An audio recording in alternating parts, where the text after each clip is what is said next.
what I'm hearing and seeing more of now from like our generation and up is that women are telling me the worst boss I've ever had was a woman. The worst leader I've ever had is a woman. And I'm like, or that like breaks my heart because I'm like, we are supposed to be like, we already have so much coming down on us as women in the workplace, especially corporate America. Hi, I'm Hannah Bloking. And I'm Allison Macklick, and this is another episode of Imposter Talks. Welcome, everyone. Hi, Hannah. How are you? I'm so excited to have this episode. I feel like we've been talking about doing a podcast between just you and I for, I don't know, months maybe. And I feel like we're finally here and just doing it. I'm doing great. How are you doing? I'm doing good. It was kind of a crazy weekend of travel. So, my best friend opened up her coffee shop in Brooklyn. Wow. Yeah, huge. It's called Saturn Road and it's off Court Street. Anyone listening wants to go, and it's awesome. And she had our big opening kind of party, and we went to support her, and just incredible. And she's a corporate girl just like us. And so she did as a passion project, kind of like us. And it's now this incredible coffee cocktail shop. And just seeing it, it was such this inspiration all weekend long. It was wonderful. Oh my gosh. Sounds amazing. That is such goals, honestly. Right? Well, it's really cool. Um, well, I kind of felt like the opposite of imposter this weekend. I was around all these really amazing women and just everyone was just so inspired. But what about you? Have you felt your imposter at all over the past week? I have actually, because I am actually going to start a new role Okay. in the weeks. And it's a role that I've never done before. All of the imposter syndrome feelings are creeping up, but it's both an exciting feeling to have this degree of ambiguity that's in front of me. 'Cause in my current role, I navigate a lot of ambiguity fairly regularly, but it's now in a role and in a charter that I'm really comfortable with and I'm really confident in. And so this will be my first product role. So it's really going to be brand new world for me. Whew, okay. Well, let me tell you something I heard the other day. So I've been using this a lot. I think I heard it on a podcast. Amy Porterfield was saying this. When you're feeling like out of your mind, like, oh my gosh, I've never done this before, you say, I haven't done this yet, and just add yet to the end of it. Yeah, that's what I've been trying to do lately. Even Yeah. like in my day-to-day job, like I was working on this back end kind of architecture thing, and that's out of my wheelhouse. And I was like, I don't know what I'm doing yet. And I was like all day because I was like, I'm freaking out. Did it help? Not in the moment because I needed to know the answers and I didn't know them, but it's going to help reframe it in my mind. So we'll get there. Yeah. Awesome. I am sure that you're going to figure it out very quickly. Thank you. At least I know who to go to. Like, that's one of my superpowers is, okay, if I can't do it, who can I go to? Which people I can help? Because I don't really have a lot of ego. So that kind of brings us to our conversation today. What we wanted to talk about, and you actually had this idea, which I think is brilliant, about what does it mean to be a female ally in the workplace? So we talk a lot about male allies and figuring out who your allies are, especially as a woman. But I think sometimes, to your point that you were talking to me about this offline, having female allies and really great female mentors and leaders is also just as important, if not more. And I kind of want to unpack with you what that means and why maybe people feel like there's not a lot going on right now. So, yeah, I'd love to talk with you. And about this conversation because not only do I feel like talking about it helps me understand certain workplace dynamics better, but I think it also, more importantly, helps me to be really conscious about ways to be an ally for other women. And the reason I was really inspired to have this conversation is because I think that there's a lot of good intentions amongst women. But I think that sometimes what I realized, and it's directly impacted me, not directly impacted me, and I've kind of observed it from afar, is I feel like it's really time for women to put their money where their mouth is. And what I mean by that is it's not enough to really be a female ally to those that are like the generation behind you. So already not really like immediate competition. and really start to think about how to be a better female ally to those that are your peer group. Because I think it's like much easier to raise people up than try and manage those people that are already around you and not feel like they're taking up your space, Yeah. especially when you're in these roles that there's only like a few women in them. So anyway, I don't know. Just that's kind of why the topic really was top of mind for me because it kind of just dawned on me. I was like, oh, is it something wrong with me? And I was like, no, I think it's just wrong with the level that I'm at, which is why I feel it so much. Yeah, I don't know. Have you experienced something similar? Do you find yourself feeling that way, even maybe more threatened directly, like when there's women more at the same level versus those that are like kind of the generation behind? So those that are easier to kind of become a mentor and really support that way. Okay, that's so funny that you say that because what I'm hearing and seeing more of now from like our generation and up is that women are telling me the worst boss I've ever had was a woman. The worst leader I've ever had is a woman. And I'm like that breaks my heart because I'm like, we are supposed to be like, we already have so much coming down on us as women in the workplace, especially corporate America.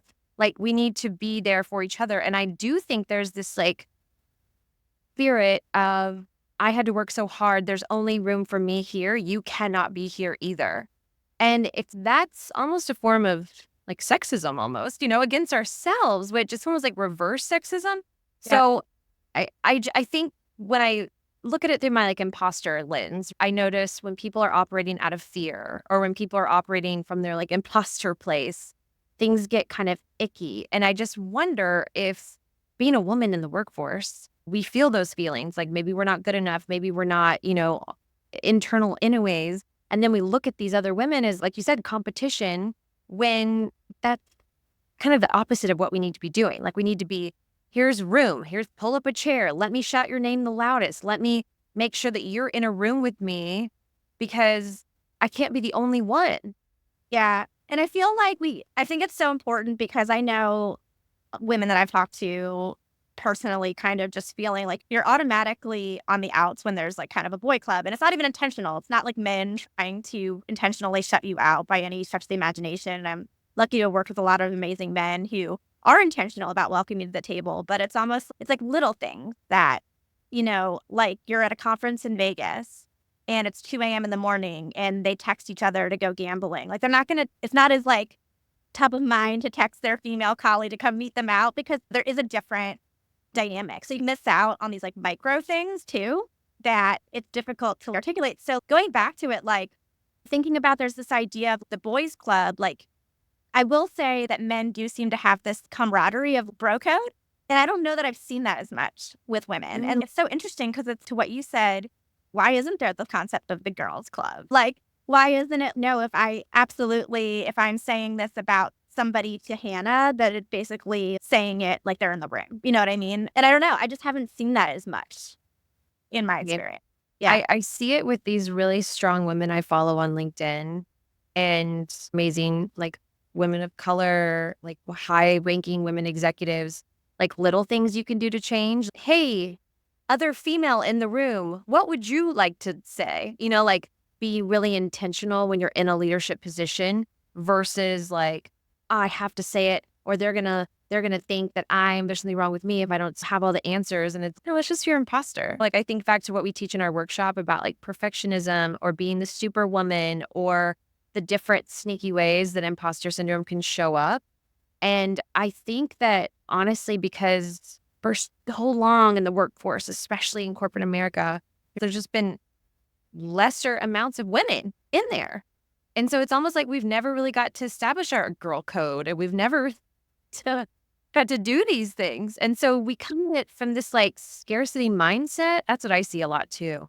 Especially because we all know that the higher you go up, the less women there are, period. And then, especially now with the way, because we're in tech, the way that the tech industry has changed, women are experiencing faster rates of burnout than ever before, just with COVID and then not COVID and like the overcorrection of not COVID. Yeah. And it's like women who were kind of entering the peaks of if they're going to continue on that senior path when they're like 30s, where they have young kids. And it's just like really difficult to navigate. I know that I've felt it too, And we, so And it's like interesting because people will be like, oh, how do you do it? And I'm like, barely doing it. Glad you think that things are going so.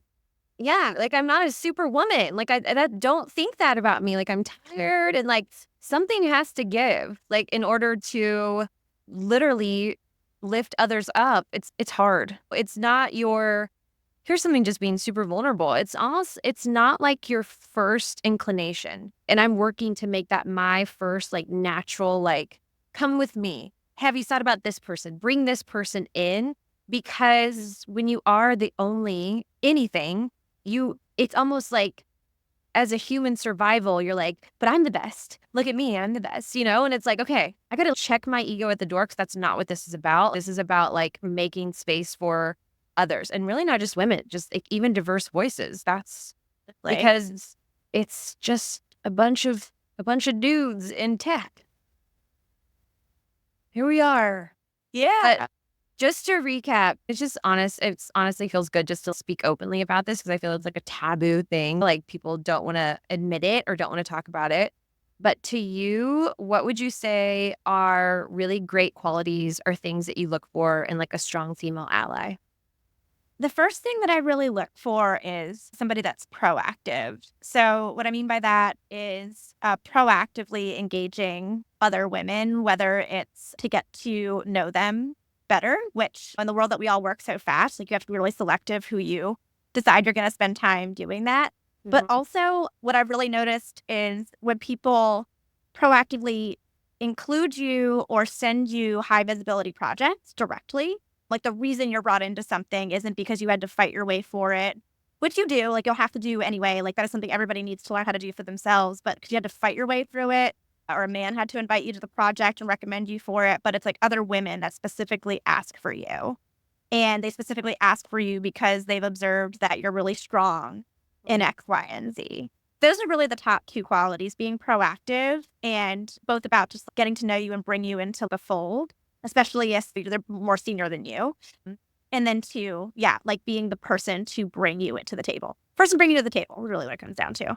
I love that. Yeah. Don't expect and to invite you to the table or have a man invite that person to the table. You do it. You know? Yeah. Yeah. Good. I love that. No, I saw on LinkedIn, literally, this woman was like, my only job now is to bring more women to the table. That's it. That's all I'm focused on. And I was like, that's incredible. That's something, like I said, I want that to be my default mindset. Yeah. Has the woman spoke? Has she, like, what does she have to say? Or if someone's not talking, calling them out, like you said, being proactive. And I think it's just really important.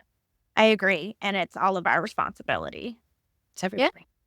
Well, it's been an amazing chat. And I'm excited to see what others think about this topic. I'm a little nervous too, but I know, right? But Hannah, just know when you're not in the room, I am shouting your praises and letting everyone know what a badass you are. So that's I don't doubt that. And that is one of the reasons that I am so honored to be in this partnership with you. And I feel the exact same about you. I love it. See, strong female allies. It exists. It works. Find your people. Let us know if you have any feedback. And if you ever experienced anything like this, let us know too, because it's out there. We see it every day. Every day. All right. Thank you, Allison. I'll catch you later.